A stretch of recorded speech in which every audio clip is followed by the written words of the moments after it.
Hey friends, this is Tamala with your Empowerment Place and Tamala Channels. And today I want to talk about what happened over the weekend at the Correspondence Dinner. And I did a little connection with Spirit about this, and I just want to see what else they have to say. Okay. This was going to be a little different than usual. I'm not going to trans channel because there's questions I want to ask and questions that I know that you want to ask. So I need to be present enough to ask the questions. Okay. So let's see how this goes. So, first impressions of finding out about it was a WWE thing, a wrestling thing. That it was staged, that it was completely made up in order to facilitate something. Now, at the time, we didn't know what the something was. But since then, immediately after this happened, they sent out a press push to a lot of the news organizations stating that now we need the ballroom because of this, right? So when I check in with Spirit, Spirit says this was entirely staged, entirely staged. Um, just like other incidences have been staged. And so also, they're reminding me that this morning when I was in the shower, they were talking to me about this incident and they said he's going to cry. He's crying wolf and karma is going to get him. And then they showed me. Okay. So what that means is he's cried wolf twice. Once with the ear thing and once with this. And third time's the charm, meaning the next time may not be a setup, and mm, it will get the result that he is pretending was the result all along. So what am I saying? I'm trying to couch my words so that this doesn't get turned off. So what am I saying? He's cried wolf, he's cried wolf, and third time's a charm. Meaning he's going to get what he's asking for because that's how it works. He has called this in. He has had multiple people work with him multiple times to call this in as an event. Okay. And when you feed this stuff into the universe, when you ask for something or you project something out into the world as being true, then what happens? Then the consequences manifest themselves so that it does become true. Okay.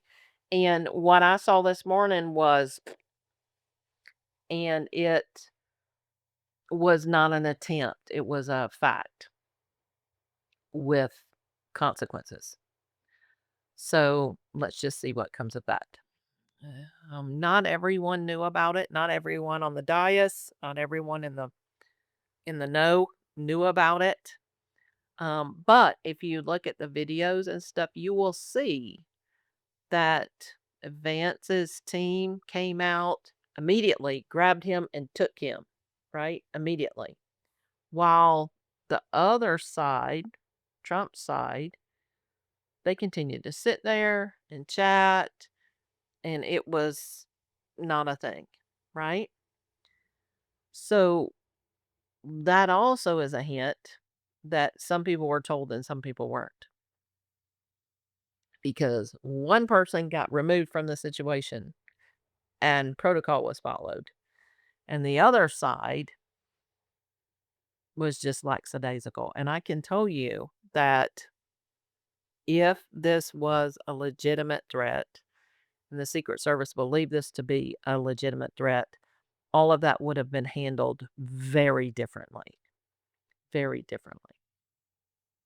All right, so Spirit has said he's not intended to be to fulfill his term, and that if he was going to be ill and perish, he would rather be martyred so that he could have statues and memorials and all of these things that would, he believes, make him go down in history as a martyr and be more famous and more remembered.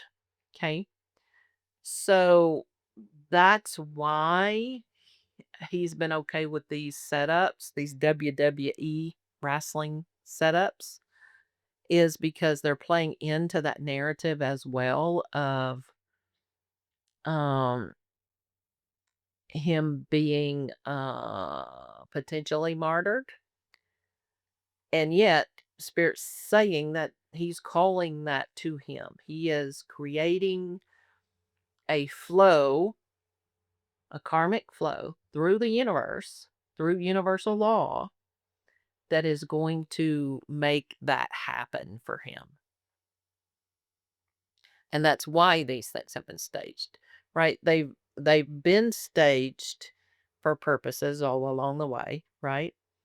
Distractions to get whatever it is that he wants in that moment, right? But they're also leading to the culmination of martyrdom, which is what he wants, his unconsciously what he wants. So we'll see. Now remember, a lot of folks are going to be celebrating when that happens, and Spirit has been very clear there are worse people after him, meaning if he goes, the people that are coming up right behind him are actually evil people. They're the ones that are facilitating all of these terrible things that are happening in the world. He's just up there being a narcissistic bad guy, also evil. Um, but he can be swayed, he can be charmed, he can be manipulated so that things aren't as bad as they could be. The people after him, under him, that are facilitating all of these terrible, terrible things that are happening everywhere in the world, including here, um, they can't be manipulated and changed because they're truly evil. And so it's going to get worse before it gets better. The good thing is they're going to have an opportunity to show who they really are. And the American people are going to continue to wake up to the manipulation and the lies and the cruelty and the evil and the vindictiveness. And they're still, uh, everyone again is still being required to make a choice. They're either for the light or for the darkness. And more people are going to start waking up and saying, wait a minute, I don't want to be aligned with this cruelty. I may want America first, but I don't want it through all this cruelty and evil. So that process has to continue to take place. It's going to be uncomfortable for all of us. It's not ideal. It doesn't matter. It's still got to be done. And on the other side of that is where we can have real conversations about solutions, because right now it's still us against them against us, right? And it's very push and pull. And people have to come to their own realization of who they want to be in reality. Do they want to be the people who is facilitating harm on other human beings? Do they really want to be those people? And there are going to be a good portion of them that say yes, that's who they want to be. And there's going to be a lot more that finally decide, no, this is not who I want to be.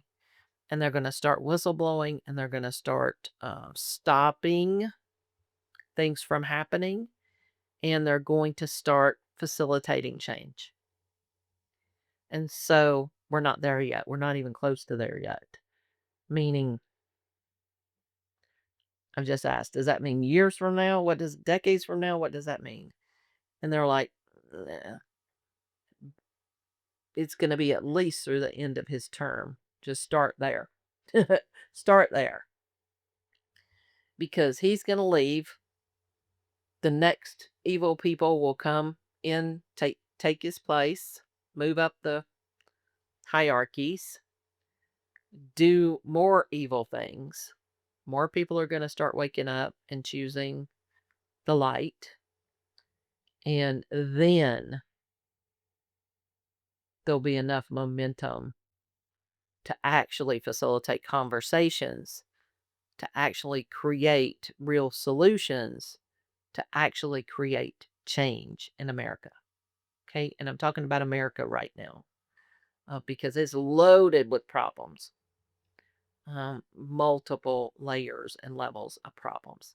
Now, all of this also is going to coincide with the religious change, evolution, awakening, and the Pope is part of that. It was intended that he should take power at this time because he is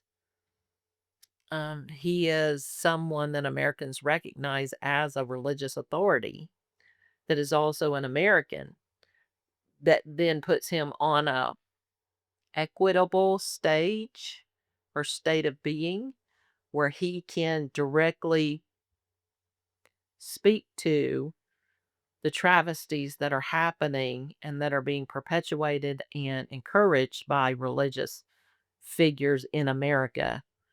And he can speak directly to that as uh, not only someone in the know, but also someone on the inside, meaning American. If there was a Venezuelan pope or an Italian pope or whoever pope, it would be very easy for Americans to disregard them because they're the other, right? They're outside. They're not Americans, which is ridiculous, but that's how it is. But because he is an American, um, he is for this time. And he will not back down. He will speak the truth. He will call um, and use the name of Jesus in its integrity and call all the religious leaders to stand in integrity as they're teaching the gospel so that light and truth are known in reality and that everything that is not that is being called into the light. Okay, and he's not battling. He is standing in authority and in capital T divine truth. Okay, and he's not going to argue with them because he's stating facts. There's nothing to argue with or argue about. He's stating the facts, right?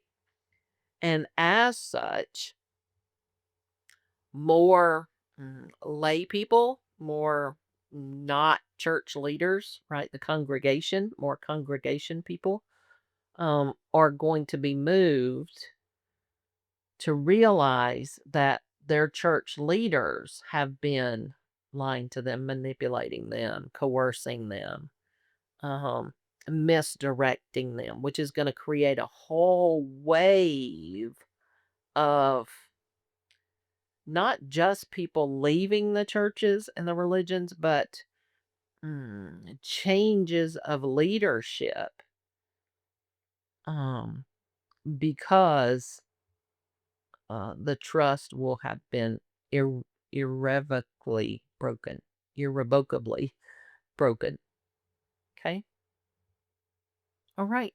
That feels good for today. Let me know your questions that you have for the guides, and I will ask them next time.